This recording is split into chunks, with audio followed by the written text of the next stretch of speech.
ሰዎች ድሮ ኃጢአት ለመስራት ተቸግረው ይሰራሉ። አሁን ያለንበት ዘመን ላይ ኃጢአት ያንተ ጓድ 30 40 50 ሺህ 200 ሺህ ሰተ በገዛኸው ስልክ በኪስ የዓለም ኃጢአት ሁሉ ባንተ ኪስ ውስጥ ነው ያለው። ስለዚህ ቀኖቹ ምንድናቸው? ክፉዎች ናቸውና በጥበብ ተመላለሱ ይላል። ፈልጌ ነበር ነው አገኘው አለችው። ባሌ በገንዘብ የተሞላ ቦርሳ ይዞ ሩቅ አገር ሄደዋል እና በፍቅር እንርካ ቤት የሚገርም ነገር ተዘጋጅቷል ብላ ጀነጀነችው። ወደ ወጥመድ እንደሚገባ አጋዘን ሆኖ ዘሎ ገባ ይላል። ዛሬ ብዙ ወጣቶች በዘመናዊነት እንበልባክ ምን አጨናነቀ አንተን ስሉ ሰይጣን የብዙዎችን ጉበት የወጋ ነው። የተወጋ ይሁን።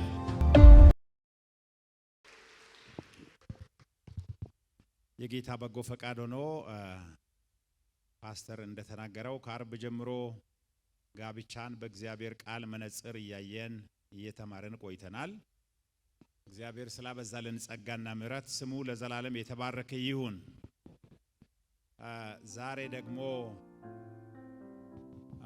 ጠቅለል ባለ መልኩ ስለ ጋብቻ አሁንም እንማራለን። ምክንያቱም እግዚአብሔር እጅግ ያከበረው ተቋም ከመሆኑም አንፃር ለሰው ልጅ ሕይወትም ደግሞ በምድር ላይ ካሉ ተቋማት ሁሉ እጅግ ወሳኝ ተቋም በመሆኑ ሁላችንም እዚህ ያለን የተገኘነው ከጋብቻ ስለሆነ ጋብቻን ቤተክርስቲያን ደግሞ የክርስቶስ ትልቁ ሐሳብ መሆኑን በመረዳት በማሰልጠንም በማስተማርም የእግዚአብሔርን ፈቃድ ለመፈጸም ስላለች የዛሬውን እሁድ በዚህ ሁኔታ እናሳልፋለን። እንኳን ደህና መጣችሁ፣ እንኳን ደህና ቆያችሁ። ጌታ የተባረከ ይሁን። እሺ ከኔ ጋራ መጽሐፍ ቅዱስ የያዝን ሰዎች ወደ ኤፌሶን መልእክት ምዕራፍ 5 ከቁጥር 15 እስከ 33 ያለውን በማንበብ የእግዚአብሔርን ሐሳብ ከዚህ እንከፋፈላለን። የኤፌሶን መልእክት ምዕራፍ 5 ከቁጥር 15 እስከ 33 ያለውን አነባዋለሁ። አዲሱን መደበኛ ትርጉም ነው ያስኩት። እንደዚህ ይላል። የኤፌሶን መልእክት ምዕራፍ 5 ከቁጥር 15 ጀምሮ እስከ መጨረሻ ያለው እንደዚህ ነው የሚለው። እንግዲህ ጥበብ እንደሌላቸው ሳይሆን እንደ ጥበበኞች እንዴት እንደምትኖሩ ተጠንቀቁ። ቀኖቹ ክፉ ናቸውና ዘመኑን በሚገባ ዋጁ። ስለዚህ ሞኞች አትሁኑ፣ የጌታ ፈቃድ ምን እንደሆነ አስተውሉ እንጂ። በመንፈስ ተሞሉ እንጂ በወይን ጠጅ አትስከሩ፣ ይህ ብክነት ነውና። በመዝሙርና በውዳሴ በመንፈሳዊም ዝማሬ እርስ በርሳችሁ ተነጋገሩ፣ በልባችሁ ለጌታ ተቀኙ አዚሙም። በዚህም እግዚአብሔር አብን በጌታችን በኢየሱስ ክርስቶስ ስም ስለ ሁሉ ነገር ሁል ጊዜ አመስግኑ። ለክርስቶስ ካላችሁ አክብሮታዊ ፍርሃት የተነሳ አንዳችሁ ለአንዳችሁ ተገዙ። ሚስቶች ሆይ ለጌታ እንደምትገዙ ለባሎቻችሁ ተገዙ። ክርስቶስ አካሉ ለሆነችውና አዳኟ ለሆናት ቤተ ክርስቲያን ራስ እንደሆነ ሁሉ ባልም የሚስት ራስ ነውና። እንግዲህ ቤተ ክርስቲያን ለክርስቶስ እንደምትገዛ ሚስቶችም ለባሎቻቸው በማንኛውም ነገር እንደዚሁ መገዛት ይገባቸዋል። ባሎች ሆይ ክርስቶስ ቤተ ክርስቲያንን እንደወደዳትና ራሱንም ስለ እርሱ አሳልፎ እንደሰጠ እናንተ ሚስቶቻችሁን ውደዱ። በቃሉ አማካይነት በውሃ አጥቦ በማንጻት እንድትቀደስ እንዲሁም ጉድፍ ወይም የፊት መጨማደድ ወይም አንዳች እንከን ሳይገኝባት ቅድስትና ነውር አልባ የሆነች ክብርት ቤተ ክርስቲያን አድርጎ ለራሱ ሊያቀርባት ነው። ባሎችም እንደዚሁ ሚስቶቻቸውን እንደ ገዛ ሥጋቸው መውደድ ይገባቸዋል። ሚስቱን የሚወድ ራሱን ይወዳል። የገዛ ሥጋውን የሚጠላ ማንም የለም። ይመግበዋል፣ ይንከባከበዋል። ክርስቶስም ለቤተ ክርስቲያን ያደረገው ልክ እንደዚሁ ነው። እኛ የክርስቶስ አካል ብልቶች ነንና። ስለዚህም ሰው አባቱንና እናቱን ይተዋል፣ ከሚስቱም ጋር አንድ ይሆናል፣ ሁለቱም አንድ ሥጋ ይሆናሉ። ይህ ጥልቅ ምስጢር ነው። እኔም ይህን ስለ ክርስቶስና ስለ ቤተ ክርስቲያን እናገራለሁ። ሆኖም ከእናንተ እያንዳንዱ ሚስቱን እንደራሱ አድርጎ ይውደድ፣ ሚስትም ባሏን ታክብር ይላል። እንጸልያለን። የእግዚአብሔር መንፈስ እንዲያስተምረን። በሰማይና በምድር የተወደድክ የዘላለም አምላክ ልዑል እግዚአብሔር ሆይ ስለዚህ ማለዳ ክብር ሁሉ ላንተ ይሁን። በሕይወት ኑረን ከደመና በታች ከምድር በላይ ከሚንቀሳቀሱት ጋራ ዛሬ ደግሞ በቤቴ አንተን ከሚያመልኩት ጋራ ቁጥራችን ስላልጎደለ በዚህ ጠዋት አጋንንትን ሊያማክሩ ወደ ጠንቋይ ወደ አስማተኛ ወደ ደጋሚ ቤት የሚሄዱ ባሉበት ምድር እኛን ወደ ልጅ ወደ ኢየሱስ መንግስት ስላመጣሃን የሕይወትን ቃል ከአፍ የሚወጣውንም እንድንማር ጌታ ሆይ ደግሞ ስለመረጥከን ስም ብሩክ ይሁን። በልጅ ደም መታጠብ ስለሆነልን ከኃጢአት መንጻት ስለሆነልን ስማችን በሕይወት መዝገብ ስለተጻፈ እግዚአብሔር አባታችን ስለሆነ በዚህ ምድርም እግዚአብሔር ዋስትናችን ስለሆነ ለሰማይም እግዚአብሔር ዋስትናችን ስለሆነ በአንተ ደስ ይለናል። አባ ክብር ሁሉ ለአንተ ብቻ ይሁን። በደላችንን ይቅር ያለህ መተላለፋችንን የደመሰስህ በረኝነት ያሰማራሃን በመከራ በደስታ በከፍታ በዝቅታ ከጎናችን ያልተለየ የፍቅር አባት ማደሪያ ይባረክ። መንግስት ዙፋን ይባረክ። ይህንን ሕዝብ ያሰማራ ሲደክሙ በጎናቸው የቆመ ሲታመሙ የፈወስ ሲያዝኑ ያጽናና መንገድ ሲጠፋባቸው መንገድ ያሳየ በጨለማ ብርሃን የሆንክልን እግዚአብሔር የዘላለም መጠጊያችን መጠለያችን ክብር ላንተ ብቻ ይሁን። የሚረባውንና የሚጠቅመውን የምታስተምረን የኛን ጉዳት የማትፈልግ የፍቅር አምላክ ማደሪያ ይባረክ። በዚህ ማለዳ በጌታ በኢየሱስ ስም የቃል ደጅ ይከፈት። ሐዘናችንን የሚቀይር ከጨለማ ነጥቆ የሚያወጣ የቃል ብርሃን በእኛ ላይ ያብራ። የትኛውም አጋንንታዊ ጉልበት በኢየሱስ ስም ጉልበት የወደቀ ይሁን። እናንተ አጋንንቶች የእግዚአብሔርን ቃል ሰምተን እንዳንፈወስ አእምሮአችንን በጨለማ ልትሞሉ በስጋ ተቀምጠን በመንፈስና በሐሳብ እየከነፍን ባዶ እንድንመለስ ተግታችሁ የምትሰሩ በኢየሱስ ስም ጉልበት የወደቃችሁ ሆኖ በኢየሱስ ስም ጉልበት ውደቁ። በዚህ ሕዝብ ላይ የቀሰራችሁት ፍለጻችሁ በኢየሱስ ደም የተሰበረ ይሆን። በበጉ ደም ድል ነሱ ተብሎ እንደተጻፈ ኢየሱስ ከስሞች ሁሉ በላይ የሆነ ስም ነው። ሃሌሉያ! ከጌትነት ሁሉ በላይ ከስልጣን ሁሉ በላይ በሆነው በኢየሱስ ስም የወደቃችሁ ሆኖ እግዚአብሔር አባት ሆይ ማደሪያ ይባረክ። ሰማይ ይከፈት በእኛ ላይ የቃል ደጅ ጌታ ሆይ ይከፈት። እየሰማን መፈወስ ይሆንልን። እየሰማን ጌታ ሆይ ከውድቀት መንቃት ይሆንልን። እየሰማን ከጨለማ መውጣት ይሆንልን። በኢየሱስም በሕዝብ ላይ በስጋቸው በደማቸው ላይ የተቀሰረ የበሽታ ቀስት የተሰበረ ይሆን። አጋንንታ የሟርት የአስማት የድግምት አሸንክታብ ሁሉ በኢየሱስ ደም የተንከባለለ ይሆን። ነፃነትና ሰላም ለሕዝብ ይሆን። እግዚአብሔር አባት ሆይ ደግፈን። ስም ለዘላለም ብሩክ ይሆን። እንወዳሃለን። ከፍ በል በኢየሱስ ክርስቶስ ዘላለማዊ ስም አሜን። ጌታ ይተባረክ። ዛሬ የምንማርበት የመልእክታችን ሐሳብ የጋብቻን ሕይወት በጥበብ በመገዛትና በመስዋዕትነት እንኖር የሚል ነው። የጋብቻን ሕይወት በጥበብ በመገዛት ሶስተኛስ በመስዋዕትነት እንኖር የሚል ነው። ሁሉንም አሁን ካነበብኩት ክፍል ነው ያገኘሁት። በጣም ደስ ይላል። ተመልከቱ። ቁጥር 15 እስከ ቁጥር 20 ድረስ ያለው በጥበብ ተመላለሱ እያለ ነው ጳውሎስ። እንደዚህ ነው የሚለው። እንግዲህ ጥበብ እንደሌላቸው ሳይሆን እንደ ጥበበኞች እንዴት እንደምትኖሩ ተጠንቀቁ። ቀኖቹ ምንድናቸው? ክፉ ናቸውና ዘመኑን በሚገባ ዋጁ። ስለዚህ ሞኞች አትሁኑ፣ የጌታ ፈቃድ ምን እንደሆነ ያስተውሉ እንጂ በመንፈስ ተሞሉ እንጂ በወይን ጠጅ አትስከሩ፣ ይህ ብክነት ነውና። በመዝሙርና በውዳሴ በመንፈሳዊም ዝማሬ እርስ በርሳችሁ ተነጋገሩ፣ በልባችሁም ለጌታ ተቀኙ፣ ዘምሩ ይላል። በዚህም እግዚአብሔር አብን በጌታችን በኢየሱስ ክርስቶስ ስም ስለ ሁሉ ነገር ሁል ጊዜ አመስግኑ።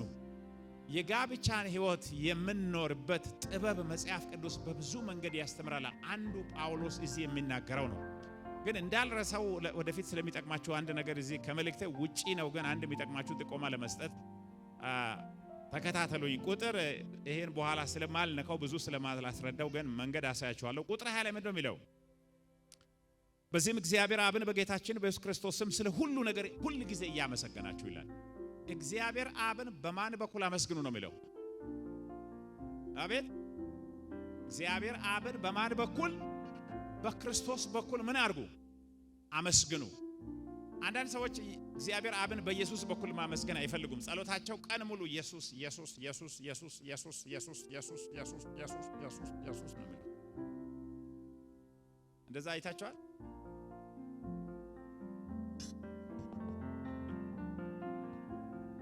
አይታችኋል? እንደዛ ጳውሎስ ግን እንደዛ ጸልዮ አይልም። ምንድን ነው የሚለው? እግዚአብሔር አብን በማን በኩል? በኢየሱስ ክርስቶስ በኩል። እኔ የኔ ትኩረት ስላይደለ አልወስዳችሁም እንጂ ዮሐንስ ወንጌል 16 ላይ 25-28ም ስታነቡ በእኔ በኩል አብን ለምኑ አለ ኢየሱስ። አንዳንዶች በእኛ ዘመን ደግሞ እሱን ኢየሱስ አያውቅም እንደማለት ቀን ሙሉ ኢየሱስ ኢየሱስ ኢየሱስ ኢየሱስ ኢየሱስ ኢየሱስ። እሺ ያንን ማስተማር ነው ያልችልም። አሁን ግን በሰፈራችሁ የሆነ ነገር ስላየው ነው። ዩቲዩብ ላይ እኔ 2 3 4 ትምህርት በዚህ ላይ በጣም ጠለቅ ያለ ትምህርት አስተምሬ ለጥፍ ያለው ተከታተሉ። ዶክተር ዘውዴ ብላችሁ ገብታችሁ ዲአር ብላችሁ ዘውዴ ብላችሁ ብትገቡ ከውሃ ከመንፈስ መወለድ ማለት ምን ማለት ነው? ለምን በኢየሱስ ስም አጠመቁ? በአብ ወልድ መንፈስ ቅዱስ ታዘው። ይሄ እጅግ ወሳኝ የሆኑ ጊዜ ወስጄ ነው ያዘጋጀው ትምህርት ነው። ተከታተሉ ገብታችሁ። በተለይ በስልክ መከታተል የምትወዱ ሰዎች ለምን እጅግ ወንጌል እየተጣመመ እየተበረዘ የሚሄድበት ዘመን ላይ ስለደረስን ሰዎች ደግሞ ሁሉንም ህንጻ ስለተሰራ መዝሙር ስለሚዘምር ወንጌል ስለመስላቸው ሄደው ዘላለማቸው እየተበላሸ ስለሆነ ይሄንን ሳነባው አስገርሞኛል። እዚህ ጋር እግዚአብሔር አብን በማን በኩል?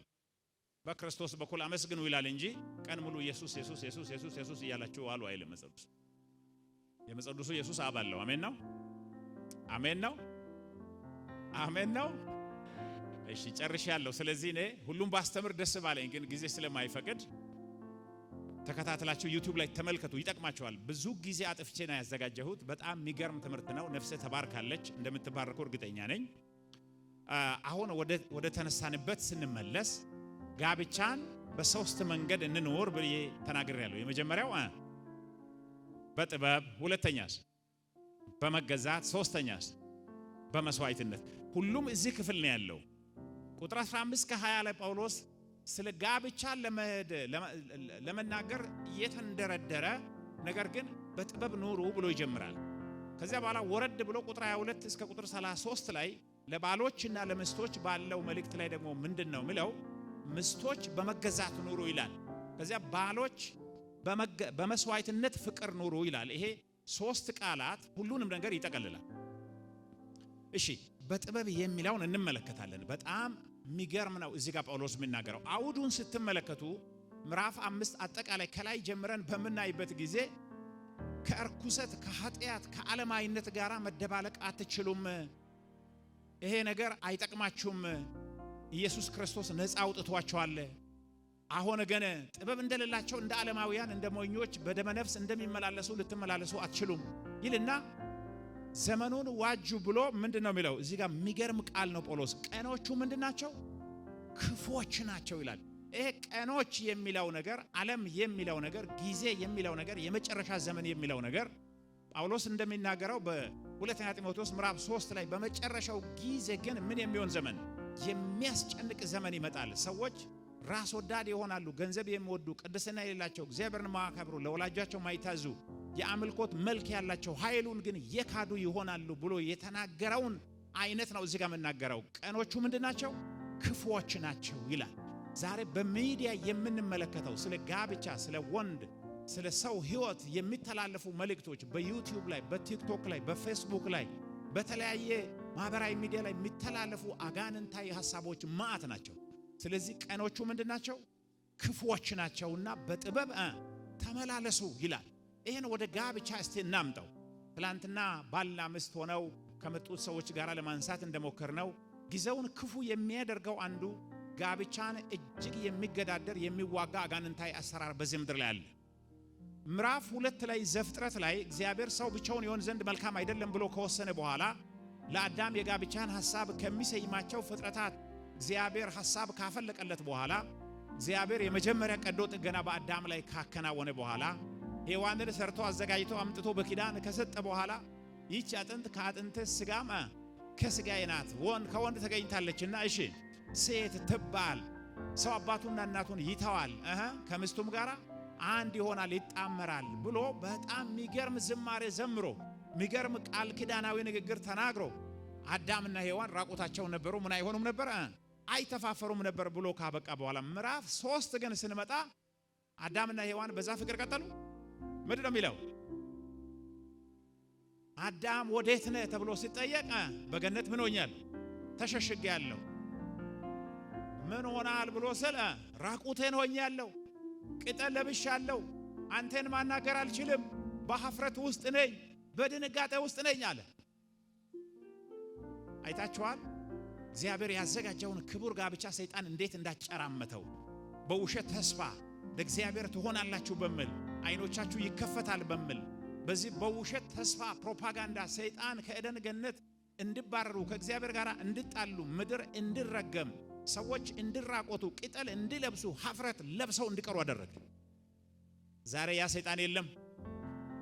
ወጣቶች በዚህ ቤተክርስቲያን ያላችሁ እናንተ ስትዘምሩ ስታሸበሽቡ ሰይጣን መጥቶ እንኳን ደስ ያላችሁ አዝማች እንደምትዘምሩ ሰምቻለሁ፣ ሰማይ እንደምትገቡ ሰምቻለሁ፣ እንኳን ደስ ያላችሁ ብሎ እያቀፈ እየሳመ ነው የሚሄደው። ምንድነው የሚያደርገው? ወደ መልካም ጋብቻ እንዳትደርሺ ይሄንን የተቀደሰ ጋብቻ እግዚአብሔር እንዳቀደው እንዳትቋደሱ ሕይወታችሁን ለማጨራመት ሰይጣን የማያመጣው ታክቲክና ዘዴ የለም። ይሄ በጥበብ ተመላለሱ የሚለው ነገር ወደ ምሳሌ መጽሐፍ ስንሄድ ምንድነው የሚለው? የሞኝነት መንገድ፣ የስንፍና መንገድ፣ የክህደት መንገድና የጥበብ መንገድ ያሳያል ሰለሞን። የጥበብ መጀመሪያ እግዚአብሔርን መፍራት ነው ብሎ ይናገራል። በተለይ ወደ ወጣ ይሄ የምሳሌ መጽሐፍ የተጻፈው ራሱ ለወጣቶች ነው። ጎልማሶች ልብ እንዲያገኙ ይላል። ምዕራፍ 1 ቁጥር 1 እስከ 2 ስታነቡ አንዱ የሞኝነት መንገድ ነው፣ የስንፍና መንገድ ነው። በተለይ ከብዙ የስንፍና መንገድ እየተናገረ በተለይ ከተቃራኒ ጾታ ጋር ባለ ህይወት ወጣቶች እንዴት እንደሚሸወዱ ሲናገር ምዕራፍ 7 ላይ ወጣቶች ጊዜ ወስዳቸው አንብቡ።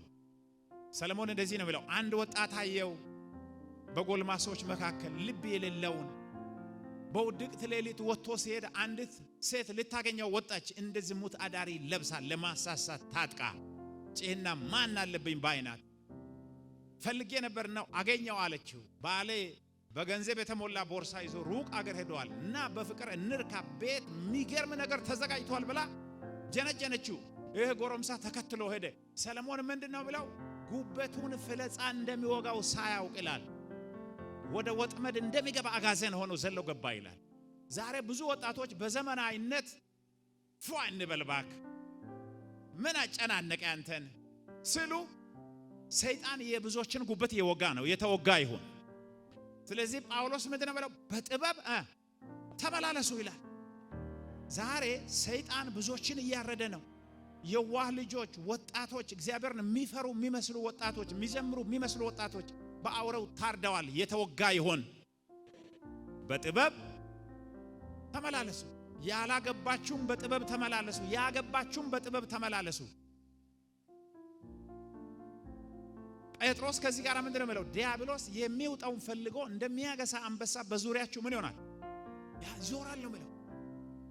ዲያብሎስ ይዞራል ወጣቱን ለመብላት፣ ወጣቷን ለመብላት፣ ባለትዳሮቹን ለማፋታት፣ ትዳራቸውን ለማጨናገፍ፣ አልባለ ቦታ ለመጣል ሰይጣን በሚችለው መንገድ ሁሉ እያጓራ እየተመላለሰ ነው። እግዚአብሔር ጥበብ ይስጠን። ሰለሞን ዝም ብሎ አይደለም ይሄን ጥበብ የምናገረው። ጥበብ የጎደለውን ከገዛ ቤቱ ከወንድሙ ያየ መሰለኝ። ምክንያቱም አምኖን የሚባል ወጣት ነበር አይደል? ያ አምኖን የሚባል ወጣት ፍቅር ያዘኝ ብሎ ታመምኩ ብሎ የሆነ ጊዜ ምን ሆነ? ተኛ። ክፉ መካሪ ጓደኛ ነበረው። አይታችኋል? ኃጢአት አውሬ ነው። እግዚአብሔር ይገስጸው። ኃጢአት ከለቀቅ ኃጢአት ትዳርን እንደሚያበላሽ፣ የሰውን ህይወት አድራሻውን መዳረሻውን እንዴት እንደሚያጨናግፍ ከዚህ ከአምኖን ህይወት ማየት ይቻላል። እስቲ ተመልከቱ እንግዲህ ዓለም ዘፈን ምንድነው የሚለው? ፍቅር ነው የሚለው አይደለ? ፍቅር ይላል። ዝሙትን ፍቅር ብሎ ነው ዓለም የሚያስተምረው። ግን ከገዛ እህቱ ጋር ከአባቱ ልጅ ጋር ለማመንዘር ፍቅር ያዘኝ ብሎ ክስቻለሁ ብሎ ተኛ። ዘዴ ቀረበለት፣ ምክር ቀረበለት። ምግብ ሰርተሽ ነው ያላት። ህይወቷን አበላሸ። ከወደዳት በላይ ጠላት ይላል መጽሐፍ ሲናገር። ስለዚህ ሰለሞን ይሄን ስለሚያውቅ አንተ ወጣት ከሁሉ አስቀድመ ልብህን ጠብቅ ይላል። ምክንያቱም በነ ሰለሞን ቤተሰብ በነ አምኖን በነ ትዕማር በቤታቸው የተከሰተውን ደባ ያውቃል ሰለሞን። ዛሬም በእግዚአብሔር ቤት ወንድማማቾች እህትማማቾች እየዘመሩ እያገለገሉ እያሸበሸቡ በውስጣቸው ያለ የኃጢአት አውሬ ለሚያቀርበው ዓለማዊ ሞኝነት አልፎ ከመሰጠት መርዝ እግዚአብሔር ይታደገን። ስለዚህ ጳውሎስ ምንድን ነው የሚለው? በጥበብ ተመላለሱ፣ ሞኞች አትሁኑ።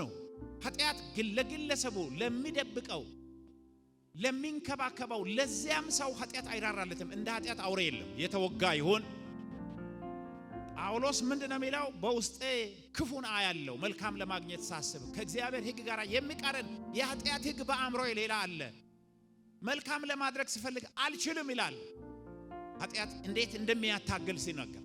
ስለዚህ እንደ ክርስቲያን በጋብቻ ሕይወት ወደፊት ለመድረስ እግዚአብሔር ለትልቅ ነገር የመረጣችሁ ፕሮፌሰሮች፣ ነገ ሳይንቲስቶች፣ ነገ አገር መሪዎች ልትሆኑ ያላችሁ ዛሬ ሰይጣን በዝሙት ቢላዋ በርኩሰት ቢላዋ እያረደ መንገድ ላይ እንዳይጥላችሁ በጥበብ መመላለስ ይሆንልን። አሜን ነው ወይ? እዚህ ጋር አንድ ነገር ይናገራል። ቀኖቹ ምንድናቸው? ክፎች ናቸው። ዛሬ ያለንበት ጊዜ ክፉ ነው መልካም ነው? ሰዎች ድሮ ኃጢአት ለመስራት ተቸግረው ይሰራሉ።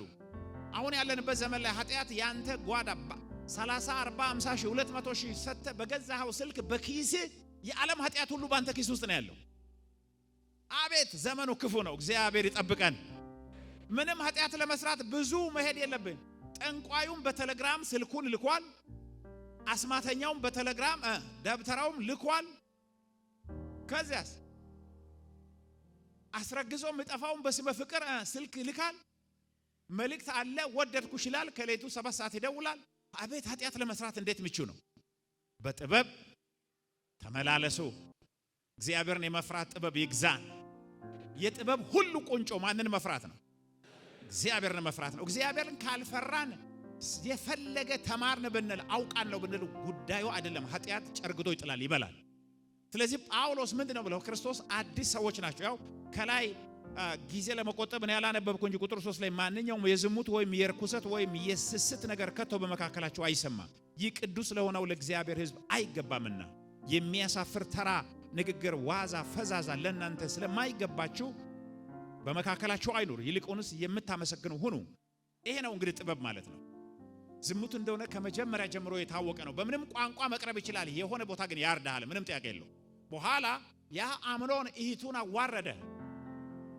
ቆንጂዬ ልጅ የተባለች አፍረቷን ተሸክማ ሄደች። ከዚያ ወንድሙ ደግሞ አምኖንን ለመበቀል ደግሞ አበሰሎም ያደረገውን ታክቲክ እናውቃለን። በዳዊት ቤቱ ተቃወሰ። በቃ የእርድ ቤት ሆነ። ከዙፋኑ ንጉሱ እስኪባረር ድረስ ኃጢአት የማንም ዘመድ አይደለም። የተወጋ ይሆን? እባካችሁ እስቲ ደግፉኝ። የተወጋ ይሆን? ወጣቶች ተመልከቱ። ከሽማግሌ መደበቅ ትችላላችሁ። ከዓለማዊነት ከዘመናዊነት ከክፉ ዘመን ጋር መመሳሰል ትችላላችሁ። የምትወዱት ኃጢአት ተመልሶ ያርዳቸዋል። ምክንያቱም እግዚአብሔር የማንንም ኃጢአት አይሸፍንም፣ አይጋርድም። እግዚአብሔር ይጠብቀን። ዛሬ በጣም የሚገርማችሁ ዘመን ክፉ ነው የሚለውን አንድ ነገር አሳያችኋለሁ። ብዙ ወጣቶች ለመልካም ትዳር ሳይበቁ መንገድ ላይ እንዲታረዱ እንዲጠፉ ሰይጣን እየሰራ ነው።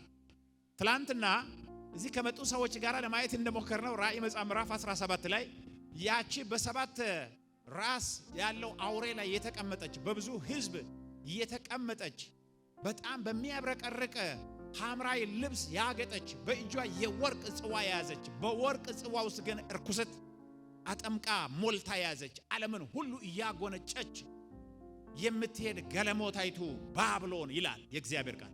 ምዕራፍ 18 2 ስታነቡ ሴትዮዋ ዝም ብላ አይደለም የምትሰራው። አጋንንቶች የጥልቁ መናፍስት ከሷ ጋር ይሰራሉ። ምን ማለት ነው? የዚህ ዓለም አሰራር ብልጭልጩ ዛሬ ዘፈኑ ዛሬ ዘመናዊነት የሚመስለው ነገር ሰይጣን ወደ ሲኦል ለመውሰድ በወርቅ ዋንጫ የሚያጠጣው ዘመናዊ እርኩሰት ነው። የተገለበጠ ይሆን? ወጣቶይ በኢየሱስ ደም አይን ይከፈት። ሊያርድ የሚመጣውን ሊያቆስል የሚመጣውን ዘላለምን ሊያበላሽ የሚመጣውን ደስታ ነው ብለ ዘመናዊነት ነው ብለ እርድና ነው ብለ ዕውቀት ነው ብለ ሕይወትን እንዳታጠፋ የሰማይ አምላክ አይኖችን ያብራል። ስለዚህ በጥበብ ተመላለሱ። ለሞት አልፋችሁ አትሰጡ፣ ለርኩሰት አልፋችሁ አትሰጡ። ጊዜው እየተባባሰ ነው። ዛሬ ብዙዎች ጥቂት ገንዘብ ለማግኘት ትዳራቸውን እየቀደዱ ነው። ባሎቻቸውን ለዝሙት ጥለው አገር ጥለው እየሄዱ ነው። ለዘላለም አይኖሩም። ማንም እንደሞት ይሞታሉ። በእግዚአብሔር ፊት የመጨረሻ የውርደት ሕይወት ይኖራሉ። ስለዚህ በጥበብ መኖር ይሆንልን። ግን አሁን ዋናው ጥያቄ ወጣቶች ብቻ አይደሉም። በጋብቻ ውስጥ ያሉ ባሎች፣ በስራ ሩቅ አገር የምትሄዱ ሴቶች፣ ከባሎቻችሁ ተለይታችሁ የምትኖሩ በጥበብ መኖር ይሆንልን። ብዙዎችን እያረደ ነው ሰይጣን በዚህ ጊዜ። ልክ ወጣቶች ለጋብቻ እኔ በጣም ነው የሚገርመኝ። አንዳንዱን ማንሳት ተገቢ ነው። ያው የምታውቁትን ነው ማነሳው። አንዳንድ ወጣቶች ወሲባዊ ስሜት ያሸንፋቸዋል። ከጋብቻ በፊት በዝሙት ይወድቃሉ። ከዚያ ልጅ ይቀራል። ከዚያ ያንን ልጅ ሄደው ደግሞ በዶክተር እየቆራረጠ እንዲያወጣ ያደርጋሉ። ከዚያ አውጥተው ሽንት ቤት ይወረውራሉ። ይሄ በአእምሮ ውስጥ እየተቀመጠ የዚያ አፍ የሌለው እግዚአብሔር ግን ያየው የዚያ የሕፃን ጩኸት በማህፀን ውስጥ የተንፈራገጠው አያኖራቸውም፣ ያስጨንቃቸዋል። ከዚያ በኋላ መግቢያ መውጫ ያጣሉ፣ ትምህርት ያቋርጣሉ። ትዳር ሲደርሱ ባል ሲያገቡ በኋላ ማህፀኖቻቸው ልጅ መሸከም አይችልም፣ መውለድ አይችሉም። የሞኝነት መንገድ ነው። ጳውሎስ ይሄ ነው፣ ሞኞች አትሁኑ። የኃጢአት በረከት የለውም። አሜን ነው ወይ? የፈለገ እኛ ብንወደው የፈለገ እኛ ብንደግፈው ኃጢአት መርዝ አለው። እንደ እባብ ነው፣ ይናደፋል መልሶ። ብዙዎች ጋብቻ ዕድሜ ላይ ሳይደርሱ ወሊድ መከላከያ ወስደው በማህፀኖቻቸው ያለው ፍሬ ዘር የሚያፈራ እግዚአብሔር ትውልድን የሚተካበት ስርዓት በውስጣቸው ያለው ተቃጥሎ ከዚያ ካገቡ በኋላ እንዴት ይወልዳል? ሞኞች አትሁኑ ወጣቶች። ውበትሽ ለእግዚአብሔር ክብር ይሆን። ወጣትነቴ ለእግዚአብሔር ክብር ይሆን። እስቲ ወጣቶች በደንብ ጮክ አርጋችሁ ወጣትነቴ ላንተ ክብር ይሆን በለው አንድ ጊዜ። ድምጻችሁ አነሰ፣ አዋጥታችሁም ቢሆን እስቲ አንድ ጊዜ ወጣትነቴ ላንተ ክብር ይሆን በለው አንድ ጊዜ። ጌታ የተባረከ ይሆን። ሞኞች ቀኖች በጥበብ ተመላለሱ፣ ስሙ ብሩክ ይሆን። ስለዚህ በዚህ በክፉ ዘመን በዚህ እያረደ ብዙዎችን እያጠፋ ባለው ዘመን በጥበብ መመላለስ ይሆንልን። መንገዳችሁ በኢየሱስ ደም ይሸፈን። ውሳኔያችሁ በኢየሱስ ደም ይሸፈን። ምኞቶቻችሁ በኢየሱስ ደም ይሸፈን። ነገ ሊያርዳችሁ አውሬ መንገድ ላይ ጉድጓድ ልጥላችሁ ከተዘጋጀ እጅ ማምለጥ ይሆንላችሁ። ስለዚህ የጋብቻን ሕይወት ለመድረስም የጋብቻን ሕይወት መስርተንም ከስጋ ምኞት አንዳንዶቻችሁ አልኮል ተመቸ ብላችሁ ስልጣን አለኝ ብላችሁ ገንዘብ አለኝ ብላችሁ በሄዳችሁበት የፈለኩትን መሆን ይችላል ብላችሁ ብትሉ ኃጢአት አውሬ ነው፣ መልሶ ያርዳቸዋል። በጥበብ መመላለስ ይሆንልን። ሁለተኛው እዚህ ጋር የምንመለከተው አስገራሚው በጥበብ ስለመመላለስ ልክ ኃጢአት መጠንቀቅ ነው አንደኛው ጥበብ። ሁለተኛው ጥበብ ግን ምንድነው ካላችሁኝ ኢብን ከኃጢአት ለመጠንቀቅ እንኳን ኃይል ያስፈልገናል። አሜን ነው። በማን መደገፍ ነው?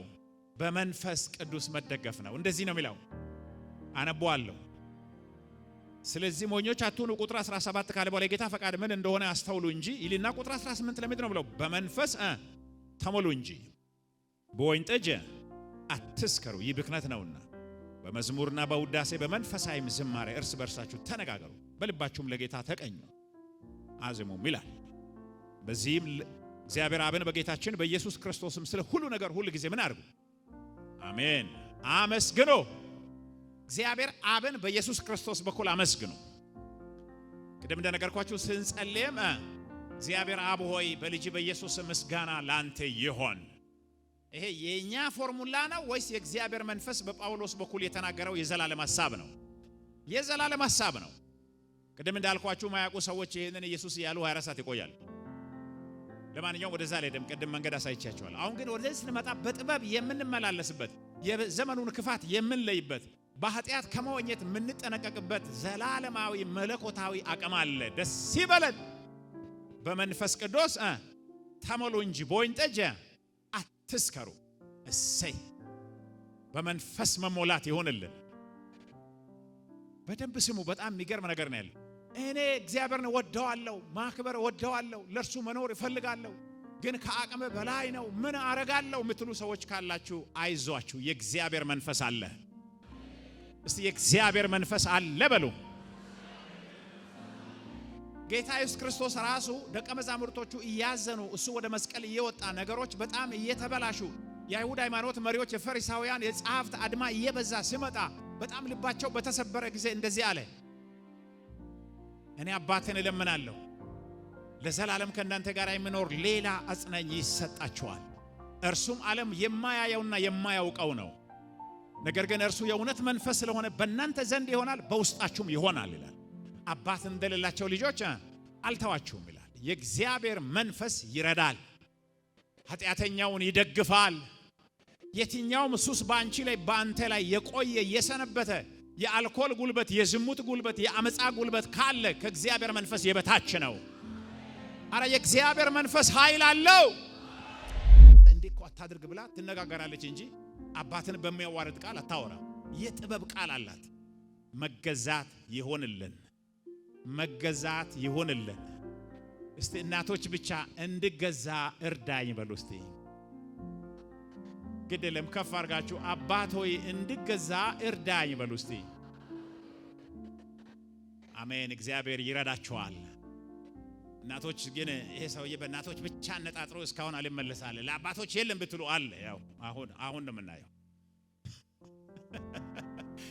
ለአባቶች እንደውም የሚበልጣው ክፍል ነው ጳውሎስ ጻፈው ያው ተመልከቱ እንደዚህ ነው ብለው ቁጥር 5 ባሎች ሆይ ክርስቶስ ቤተክርስቲያንን እንደወደዳትና ራሱንም ስለርሱ አሳልፎ እንደሰጠ እናንተ ሚስቶቻችሁ ምን አርጉ ውደዱ በቃሉ አማካይነት በውሃ አጥቦ በማንጻት እንድትቀደስ እንዲሁም ጉድፍ ወይም የፊት መጨማደድ ወይም አንዳች እንከን ሳይገኝባት ቅድስትና ነውር አልባ የሆነች ክብሪት ቤተክርስቲያን አድርጎ ለራሱ ሊያቀርባት ነው ባሎችም እንደዚሁ ሚስቶቻቸውን እንደገዛ ስጋቸው መውደድ ይገባቸዋል ሚስቱን የሚወድ ራሱን ይወዳል የገዛ ስጋውን የሚጠላ ማንም የለም ይመግበዋል ይንከባከበዋል ክርስቶስም ለቤተክርስቲያን ያደረገው ልክ እንደዚሁ ነው እኛ የክርስቶስ አካል ብልቶች ነንና አይገርምም ከቁጥር 25 እስከ 30 አምስት ቁጥሮችን ሙሉ ጳውሎስ ስለ ባሎች ፍቅር ነው እየተናገረ የቆየው ግን ይሄ ፍቅር ጳውሎስ የዘረዘረበት መንገድ የሚገርም ነው የመጀመሪያው የባሎች የፍቅር ማጣቀሻው ዘፈን ነው ዘፈን ነው ወይ የፍቅር ማጣቀሻው ቀራንዮ መስቀል ላይ የተሰቀለው ጌታ ኢየሱስ ነው ምንድነው የሚለው ክርስቶስ ቤተክርስቲያንን እንደወደዳትና ራሱንም ስለርሱ አሳልፎ እንደሰጠ እናንተ ሚስቶቻችሁ ምን አርጉ ትላንትና አንድ ጥያቄ ጠይቄ ነበር ዛሬ ልጠይቃችሁ እስቲ ከጋብቻ ተመርቄ ያለው እኔ ጋብቻ ችግር የለብኝም እኔ ነፃ ወጥቻለሁ 100% በቃ ውጤት አምጥቻለሁ ጌታ ይባረክ የምትሉ እጃንሱ ከፋር የቆያችሁ 30 ዓመት የቆያችሁም ከተመረቃችሁ ከጋብቻ ትምህርት አይመለከተኝም የምትሉ እጃንሱ እስቲ አልተመረኩም ገና እየተማርኩ ነው የምትሉ እስቲ አንዳንድ ሰዎች ደግሞ እሺ ሁለቱም አይመለከተኝም ነው የምትሉ ሰዎች ተመርቀናል እሺ አንድ ጥያቄ ጠይቃለሁ ከነም ጭምር አባቶችን ወንድሞችን ጠይቃለሁ ኢየሱስ ቤተክርስቲያንን በወደደበት ራሱን አሳልፎ በሰጠበት ፍቅር ሚስቶቻችንን ወደን ጨርሰናል እስቲ አልጨረስኩም የምትሉ ወንዶች ብቻ ያገባችሁ እጃንሱ በደንብ አርጋችሁ እስቲ ኢዳ አለብኝ በሉ ድምጻችሁ አነሰ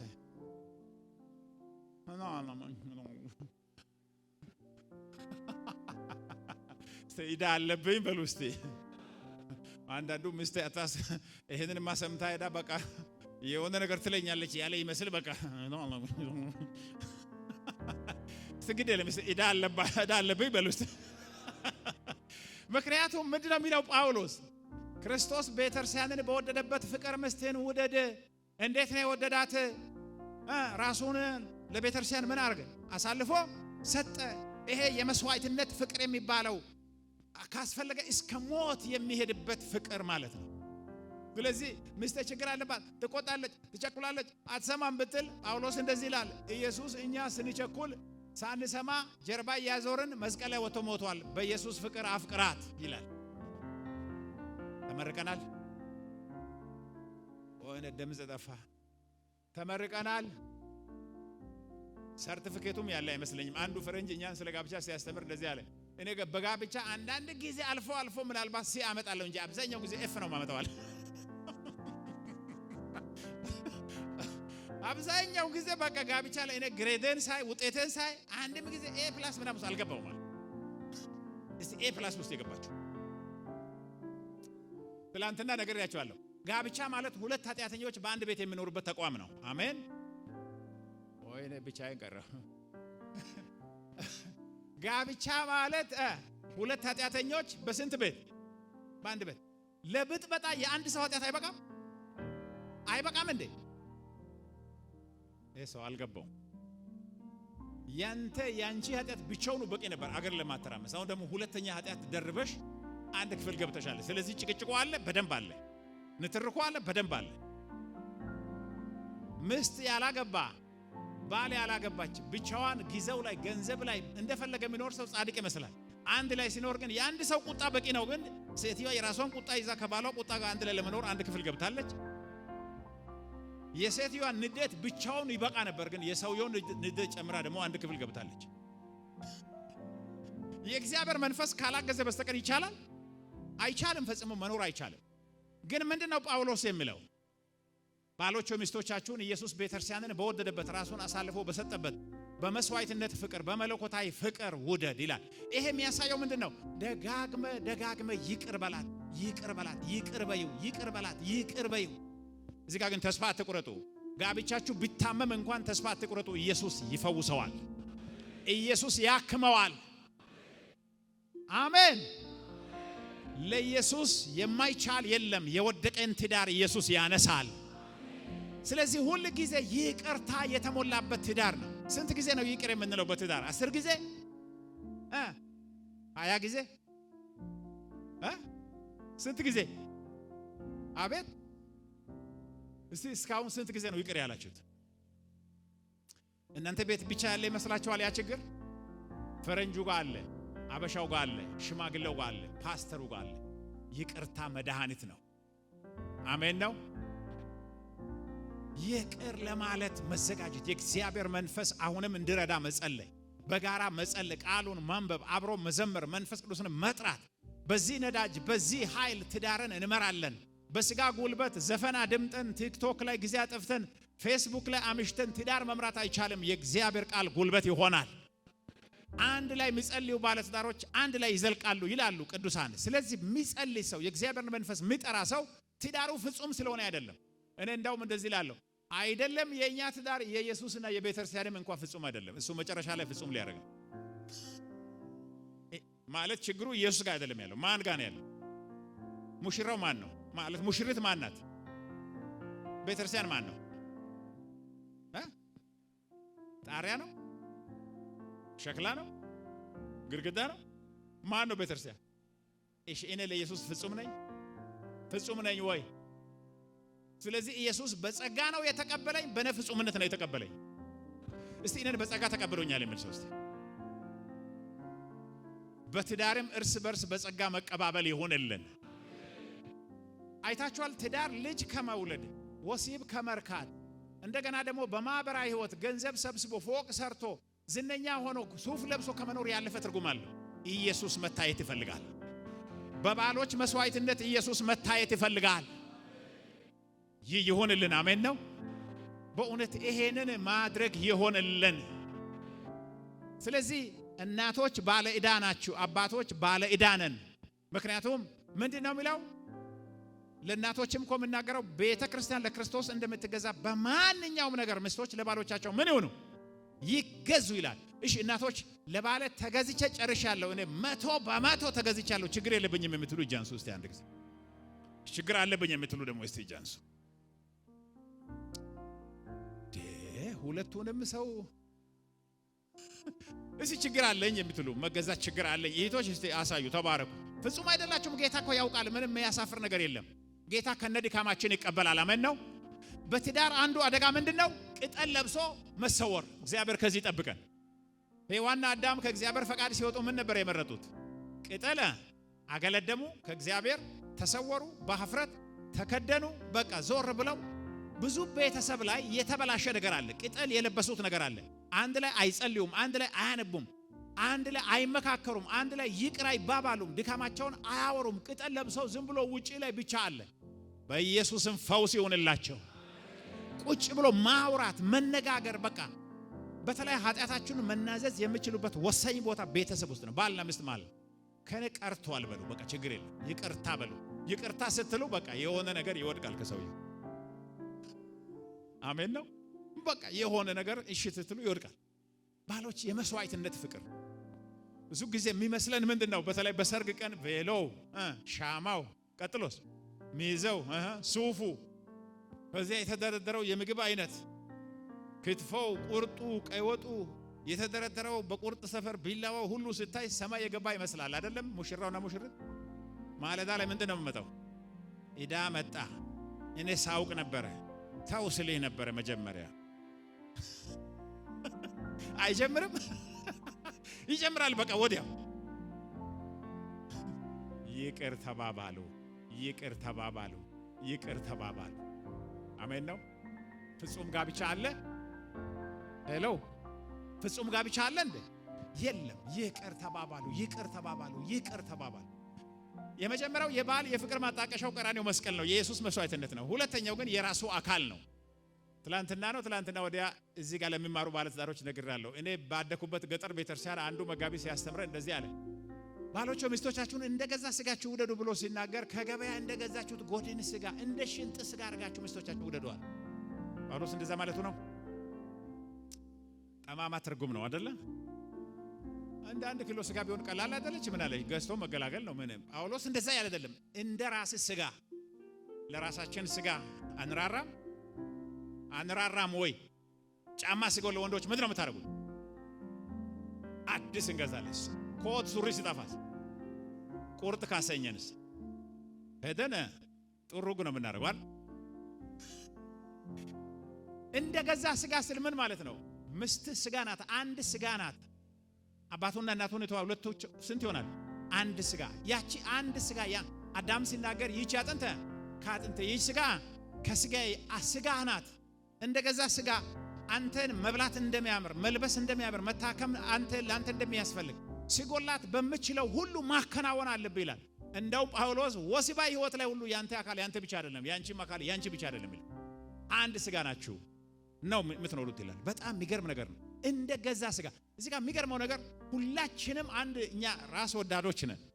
ስናጠፋ ይቅር እንላለን አንልም? ራሳችንን ይቅር አንልም? በጣም ከባድ ጥፋት አጥፍተንም ምንድነው የምንለው? ያው ሰው ነኝ ምን አደርጋለሁ? ያው ሰው ነኝ፣ ስጋ ለባሽ ነኝ። ያው እሷስ ብረት ለባሽ ናት።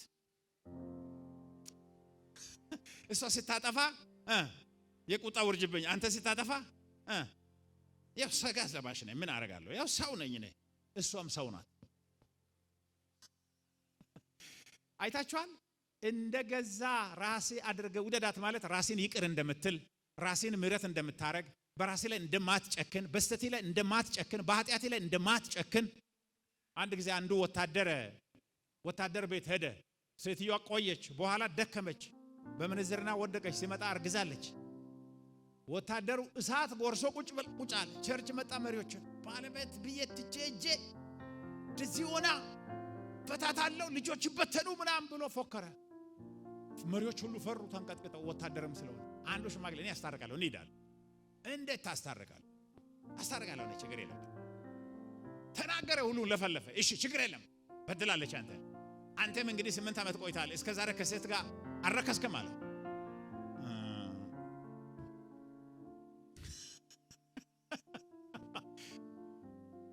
ጸልየን ነው የምንሄደው። እዚህ ጋር ያው ከዋሸ እግዚአብሔር ያፈርጣል። ያው ወታደር ብሎ አያውቅም እግዚአብሔር። እሷን መፍታት ይችላል፣ ማባረር ይችላል። አመንዝራለች፣ ምንም ጥያቄ የለው። ግን አንተስ ነፃ ነህ? ነፃ አይደለም ማለት በቃ ሁለታችሁም አመንዝሮች ናቸው። አንድ ላይ ይቅር ተባብላችሁ መኖር አለባችሁ። ከዚህ ይቅር አላት፣ በቃ ኖሩ። የኛ ኃጢአት ለኛ አይታየንም አይደል? የሌላው ነው የሚታየን። እንደገዛ ስጋ ማለት ያንተ ስድብ፣ ያንተ ቁጣ፣ ያንተ ማጉረምረም፣ ያንተ ጭካኔ ይቅር ትላለህ። የሷን ግን እስከ መጨረሻው ወጥረት ትይዛለህ። ራስን እንደምትወድ ምስቴን ምን አድርግ ውደድ ይልና ሌላ ምን አይነት ፍቅር ነው የሚለው? ክርስቶስ ቤተክርስቲያንን የወደደው በእንደዚህ ነው። የፊት መጨማደድ፣ እንከን፣ አንዳች ጉድፍ፣ ቆሻሻ እንዳይኖር አጥቦ አጽድቶ ፍጹም በሚያደርግ ፍቅር ነው ቤተክርስቲያንን የወደደው። እኔና እናንተ የሆነ ጭቃ ውስጥ ነበርን፣ ኃጢአት ውስጥ ነበርን፣ የበከትን የሞትን ነበርን። ኢየሱስ በደሙ አጠበ። ኢየሱስ በመንፈሱ አጠበ። ኢየሱስ በይቅርታው አጠበ። የፊት መጨማደድ ሳይኖር በበሽታ ስንታመም በሐዘን ስንጎዳ እያጽናና በመንፈሱ እያጽናና ወደ መንግሥተ ሰማይ ሲያደርስ አዲስ አካል አልብሶ ሃሌሉያ ቆሻሻችንን ሁሉ አስወግዶ ወደ አብ ፊት የሚያቀርበን ፍጹም ንጹህ አድርጎ ያቀርበናል። ባሎች ሆይ ሚስቶቻችሁን ፍጹም በሚያደርግ ነፃ በሚያወጣ ቆሻሻቸውን በሚያጥብ በሚታገስ በዚያ ፍቅር ውደዱ ይላል የእግዚአብሔር ቃል። በኢየሱስም በዚህ ፍቅር መውደድ ይሆንልን። አሜን ነው ወይ? አይታችኋል? ኃጢአት ያፈርሳል፣ ትዳርን ያወድማል፣ ያቆስላል፣ ይሰብራል። ኃጢአት ውስጥ ዝም ብላችሁ አትግቡ። ታማኝነት በሚያሳጣ ዝሙት አትግቡ። አልኮል ውስጥ አትግቡ። ማይረባ ነገር ውስጥ አትግቡ። ተናዘዙ። ልባችሁን ክፍት አድርጉ። ኢየሱስ በቤታችን ይነግሳል። ክብር ይሁን። ምንድነው የሚለው ጳውሎስ? ምስት የባሉ አካል ናት። የሱ አካል ስለሆነች እንደገዛ ስጋው ይውደድ። ኢየሱስ እኛንም የወደደው የራሱ አካል አድርጎ ነው የወደደው። እያንዳንዳችን የክርስቶስ የአካሉ ብልቶች ነን። እኛ ባዳዎች ነበርን፣ ማንረባ ነበርን። አጠበን፣ መንፈሱን በእኛ ውስጥ አሳረፈ፣ አጸዳ፣ አስተካከለ፣ የራሱ አካል ብልቶች አደረገ፣ ለሰማይ አዘጋጀ። በዚህ ፍቅር ማፍቀር ይሆንልን። ክብር ይሁን። ከዚያ ጳውሎስ ምን ብሎ እንደሚደመድም ታውቃላችሁ? ይህ ታላቅ ምስጢር ነው። እስቲ ጋብቻ ምስጢር ነው በል። ምንድነው ምስጢሩ? ጳውሎስ ሰው አባቱና እናቱን ይተዋል፣ ሁለቱም አንድ ስጋ ይሆናሉ። ይህ ታላቅ ምስጢር ነው። እኔ ግን ይሄንን ለክርስቶስና ለቤተክርስቲያን ነው የምናገረው። ታላቅ ምስጢር የሚሆነው በሚስት መገዛት ኢየሱስ ይታያል። በባል ማፍቀር ኢየሱስ ይታያል። በእግዚአብሔርና በሕዝቡ መካከል ያለው በኢየሱስና በቤተክርስቲያን መካከል ያለው ፍቅር ባንቺ ጎረቤት፣ ባንቺ ዘመድ፣ ባንቺ ቤት ኢየሱስ ከብሮ ይታያል። ኢየሱስ ከብሮ ይታይ። እስቲ በትዳሬ ኢየሱስ ከብሮ ይታይ የምትሉ ስንቶቻችሁ ናችሁ? አሜን። እስቲ ኢየሱስ ክብር በሕይወቴ በለው አንድ ጊዜ። ሃሌሉያ ሃሌሉያ ሃሌሉያ ሃሌሉያ ሃሌሉያ። ስለዚህ ይሄ ፍቅር ምን አይነት ፍቅር ነው? የመስዋዕትነት ፍቅር፣ የራስን አካል አድርጎ የማፍቀር ፍቅር፣ የማጠብ ፍቅር፣ የመታገስ ፍቅር፣ ይቅር የማለት ፍቅር፣ አንድ ላይ የመጸለይ ፍቅር፣ ቃሉን የማንበብ ፍቅር፣ የመወቃቀስ ፍቅር፣ የኪዳን ፍቅር፣ እስከ ሞት የመጽናት ፍቅር። እግዚአብሔር ይርዳን። አንዳንዶቻችሁ በመከራ ታልፋላችሁ። ተጋብታችኋል ወይ ልጅ አልወለዳችሁም ወይ የጤና እክል ገጥሟችኋል። የመስዋዕትነት ፍቅር ጥሎ አይሄድም። የራስሽ ጉዳይ አይልም፣ ምርጫውን አይፈልግም። ኢየሱስ እኔን አልጣለኝም፣ አልጥላትም፣ አልጥለውም ብሎ ጨክኖ ጥርሱ ነክሶ ከኢየሱስ ጋር እስኪገናኝ ድረስ እስከ መጨረሻው ይጓዛል። አሜን። የመስዋዕትነት ፍቅር፣ የመታዘዝ ፍቅር፣ የመገዛት ፍቅር፣ ይሄ የትዳር መሰረት የኪዳን ሕይወት ነው። እግዚአብሔር ይርዳን። ስለዚህ ባል ሚስቱን ሲወድ፣ ሚስት ለባሏ ስትታዘዝ የእግዚአብሔር ምስጢር በሕይወታቸው ይከናወናል። እግዚአብሔርን ሰዎች በሕይወታቸው ማየት ይጀምራሉ። ተርበዋል፣ ታርዘዋል፣ ምስኪኖች ናቸው፣ ግን በኪዳን ይኖራሉ፣ በታማኝነት ይኖራሉ። ልጆቻቸውን በንጽህና ያሳድጋሉ። እርስ በርስ አያታልሉም። እግዚአብሔር በእነሱ ከብሯል ይላል ጎረቤት። ይህ የእግዚአብሔር ስም በአሕዛብ ዘንድ ከፍ ከፍ ይላል። ጋብቻ ታላቅ ምስጢር አለው። አሜን ነው ወይ? በዚህ ምስጢር መኖር የሆነልን እግዚአብሔር ሆይ እርዳኝ በለው አንድ ጊዜ። ታዲያ ይሄንን አንድ ባል በራሱ ጉልበት ኢየሱስ እንደወደደ ስጋውን እንደ የራሱን ስጋ እንደሚወድ ብቻውን በጉልበቱ ማድረግ ይችላል? ጉልበት ከየት ይመጣል? ከላይ ቁጥር 18 ላይ በመንፈስ ቅዱስ ተሞሉ እንጂ በወይን ጠጅ አትስከሩ። ስለዚህ የጋብቻ ጉልበት ከየት ነው የሚመጣው? ከመንፈስ ቅዱስ። ሁሉን ነገር ከምስት አጠብቅ። ምስት እግዚአብሔር መሆን አትችልም፣ ኢየሱስ መሆን አትችልም። ሁሉን ነገር ከባልሽ እግዚአብሔር ብቻ የሚሞላው ነገር ከምስት አጠብቅ። ከእግዚአብሔር ደስታ ያለው ሰው፣ ከእግዚአብሔር ሰላም ያለው ሰው፣ ከእግዚአብሔር የሕይወት ትርጉም ያለው ሰው ጋብቻን ጣዖት አድርጎ ይሄን ካላሟላሽ ይሄን ደግሞ ካላሟላ አልኖርም ብሎ ፈቶ ቀዶ አይሄድም። የመጀመሪያ እርካታው በኢየሱስ ነው። አሜን ነው ወይ? ስለዚህ በሐዘን፣ በደስታ፣ በከፍታ፣ በዝቅታ፣ በቃል ኪዳን፣ በማጣት፣ በማግኘት ዘልቆ ኢየሱስን ያስከብራል። አሜን። ትዳራችሁ ሳይበላሽ ይሄን ምድር የምትለቁበት ቀን ከደረሰ እንደ ጳውሎስ ሩጫዬን ጨርሻለሁ፣ ሃይማኖትን ጠብቄያለሁ፣ ወደፊት የሕይወት አክሊል የጽድቅ አክሊል ይጠብቀኛል። አሜን። ያኔ ኢየሱስ በትዳር ሳይበከል ሌላ ሳያገባ በዝሙት ሳይፈተን ትዳሩን ሳይበትን ለዓለማዊነት አልፎ ሳይሰጥ ልጄ በጀግንነት ጨርሰዋል እያለ በሰማይ አቀባበል ይደረጋል። አሜን ነው ወይ? በትዳር ለኖርንበት ለእያንዳንዱ ህይወት በሰማይ መልስ ልንሰጥ ስላለ እርስ በርሳችሁ አንዳችሁ በአንዳችሁ ላይ አትጨክኑ፣ አታታልሉ፣ አትግዱ፣ መርዝ ነገር አታውሩ። በቸርነት በየዋህነት ግቡ ውጡ። እግዚአብሔር ሞገስ ይሆናል። ዛሬ ኑሮ ውድነት ተባብሷል። ገንዘብ ብዙዎችን ያጣላል። ችግር እየጨመረ ይመጣል። አይዟችሁ ግን ተስፋችን እግዚአብሔር ነው። ለሚያልፍ ነገር የዘላለም ትዳር አትቅደዱ፣ ወይንም በእግዚአብሔር ፊት የሚያስሸልማችሁን ትዳር አታበላሹ። እግዚአብሔር ሆይ አቅም ሆንልን። እግዚአብሔር ሆይ ጉልበት ሆንልን። ደግሞ ነግራችኋለሁ አንድ ተስፋ ትዳርን ያዘጋጀ ኑሮንም ያዘጋጃል። አዳምና ሔዋንን እግዚአብሔር ሲፈጥር ኤደን ገነት አዘጋጅተዋል። አትክልት ስፍራ አዘጋጅተዋል። የሕይወት ዛፍ አዘጋጅተዋል። ዛሬም ሰው ብቻውን ይሆን ዘንድ መልካም አይደለም ያለ ከአብራካችሁ ልጅ የሰጠ እግዚአብሔር በዚህ አስቸጋሪ ምድር የምትኖሩበትን አቅም እግዚአብሔር ያዘጋጃል። እስቲ እምነት እንዲሆነን እግዚአብሔር ያዘጋጃል በለው አንድ ጊዜ አሜን። ስለዚህ እስከ ዛሬ በጉልበታችን አልመጣንም። የሚቀረውን ምዕራፍ በጉልበታችን አንሄድም። እግዚአብሔር አቅማችን ይሆናል። በመከራ በሐዘን በማጣት በጉስቁልና በከፍታ ያላችሁ በዝቅታ የወረዳችሁ ያላችሁ እግዚአብሔር አቅም ይሆናል። ስሙ ለዘላለም የተባረከ ይሆን።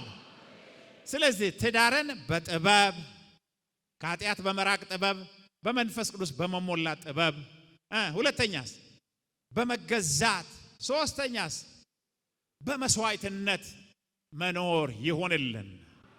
እግዚአብሔር ደግሞ ይረዳናል። ስሙ ለዘላለም የተባረከ ይሆን።